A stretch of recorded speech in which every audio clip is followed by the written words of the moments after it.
Hello guys! Mag-DIY hair Brazilian tayo. Kasi sobrang dry ng buhok ko. Ayan, nagpa-Brazilian Botox ako guys. Ang una pong nilagyan ang ilalim ng aking buhok. Yes guys, tama yung nakikita nyo. Ilagay nyo na ang Brazilian Botox pagkatapos nyong maligo. At bago lagyan ng hair Botox, patuyuin muna ang buhok hanggang 80%. At lagyan nyo na ng hair Botox. At nagustuhan ko dito guys ay nakaka-repair siya ng hair damage. Sobra kasing rubberized na yung buhok ko kaya nagpa-hair botox na ako. Sobrang nakatipid talaga siya guys kaysa magpasalon ka, di ba? Kaya nag-order ako sa Shopee at nakita ko doon sobrang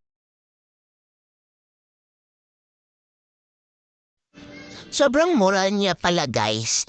So kaya nag-add to cart na ako guys.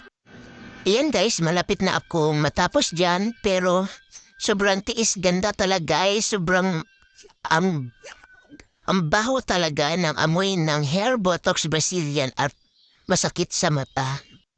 Tapos na akong nag-apply, binabad ko na muna ng 20 to 30 minutes hanggang sa matuyo ito.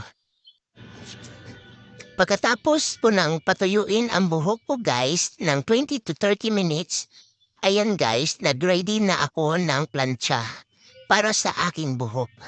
Tama po kayo nang narinig.